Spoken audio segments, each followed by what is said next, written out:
Hello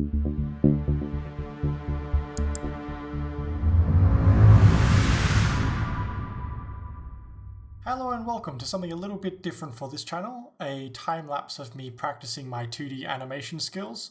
So I recently bought a X Pen 12 Pro during the 14th anniversary sale at xppen.com, and I'm just testing it out here, getting a feel for the tool and the shortcuts, and I thought while I'm at it I may as well practice my 2D animation skill set within Blender. Now, a bit of a pretext, I'm not the best 2D animator there is, but you know, at the same time, I do understand. I do have a fair understanding of the theory behind it, but I don't have that much practical practice, just because I haven't had access to the proper tools until now. So ultimately, I just wanted this animation to be a very simple thing of a hand picking up a ball. It goes through a lot of the basic principles of animation, such as arcs, follow through, things like that. And I'm just getting the hang of it. So here I'm blocking out the base movement of the hand coming and picking up this. I was almost thinking it's a bit like a Pliantia thing from Lord of the Rings. So it picks it up and then it rotates it around so that whatever's holding it's looking at it. And here I'm just moving the keyframes around and just getting that timing right. I did play around with this a bit later on, but ultimately I'm pretty happy with how fast I was able to get everything into place.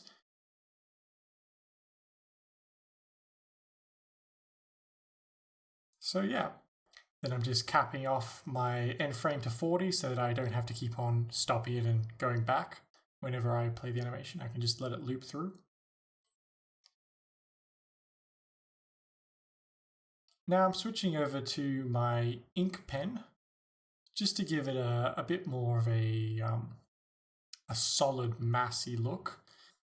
And I'm also turning on the auto stabilization as well as smoothing for that pen, just to give it a bit better look to it, because at least with the XP pen, with Blender, the Blender brush engine's not amazing. There's still a lot of work to be done with it. But from what we had at the beginning in 2.79 to now, it is a huge, huge step in the right direction, and I just couldn't be happier with it. It's a fantastic tool, and if you haven't already, I highly suggest that you play with it. Even if you don't have access to a graphics tablet or anything like that, it's still a fantastic tool to play around with, just with a mouse and keyboard. You can do some really fancy stuff with it, especially in terms of effects. I know recently that a Japanese studio adopted Blender for its 2D pipeline, which is fantastic news. It's just one more step in Blender being adopted as an industry standard, which I think would be a great boon to the CGI community. I think Blender's a great tool and should be used in more productions, but that's just my opinion. Also, on a bit of a side note, just finished watching The Dark Crystal. Fantastic. The Netflix version, amazing. I definitely would recommend anyone on the fence about it to go watch it. If they can, absolutely amazing. The effects in it are spectacular. Anyway, here I am. I'm just blocking out the basic arm shape, trying to get those shapes right. And I'm doing those two circles so that I'm got a bit of reference points, as well as trying to keep them the same size. I fail a little bit in that department, but for the most part, it works out pretty well. As you can see, I'm just making sure with that circle I had to keep on redrawing it because it wasn't getting there.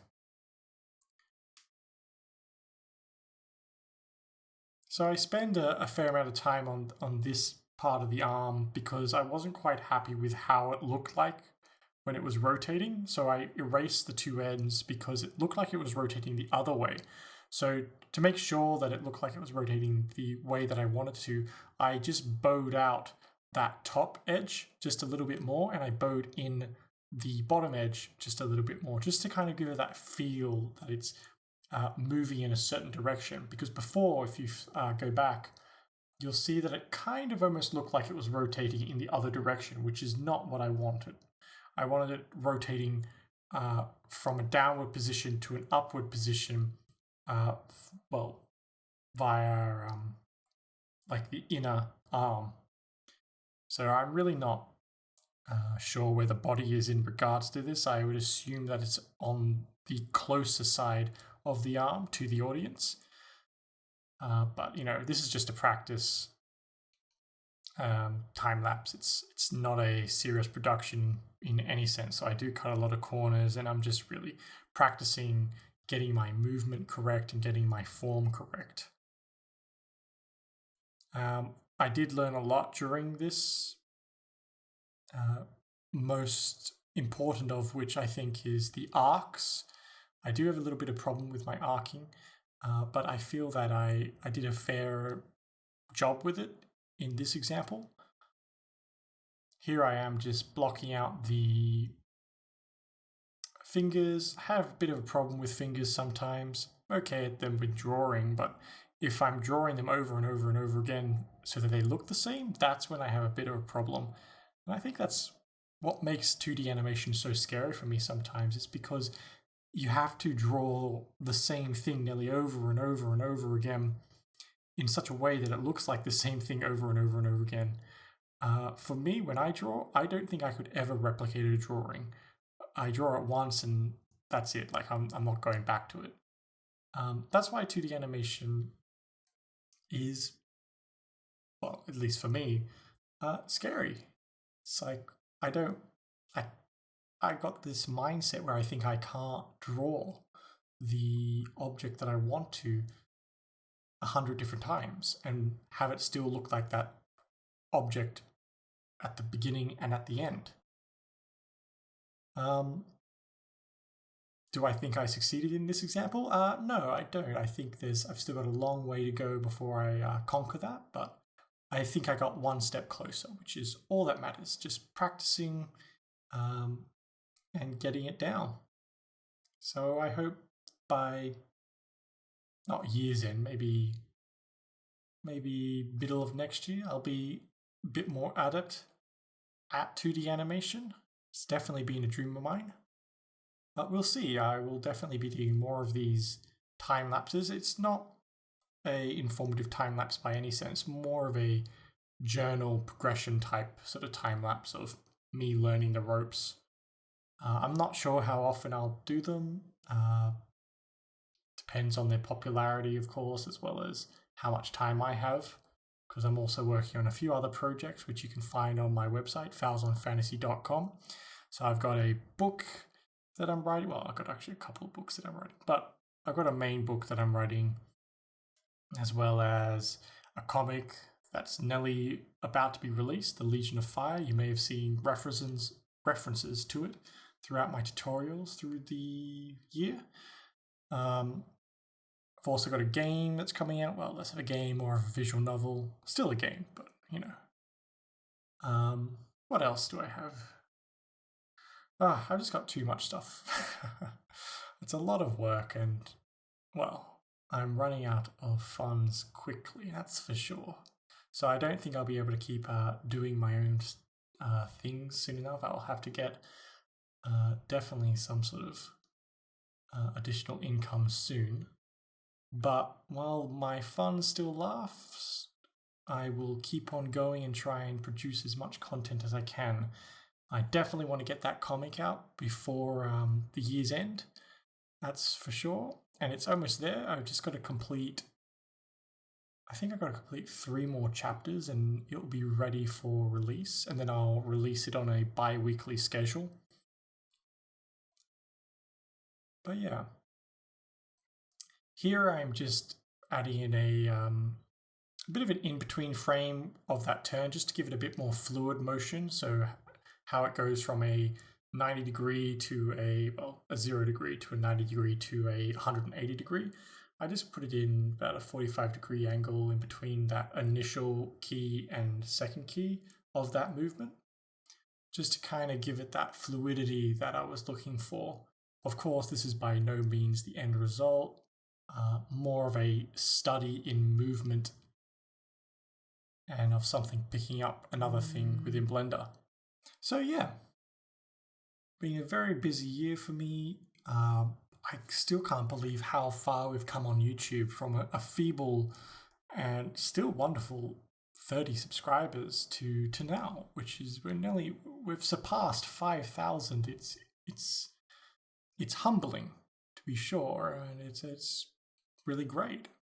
I'm really happy that a lot of people have found my content informative as well as enlightening, which I guess is the same thing, isn't it?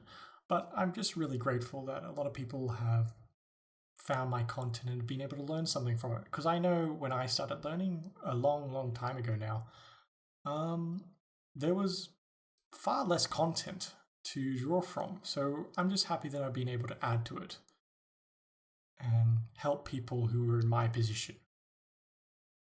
Because Blender is such a great tool, as well as all tools that are used for storytelling. That's what I like to think of myself. I like to think of myself as a storyteller rather than a technical artist. I just use the mediums available to me to tell stories. So whether that be through writing or through drawing or through animation, it's just a medium that I am able to draw upon and utilize to tell a story that I want.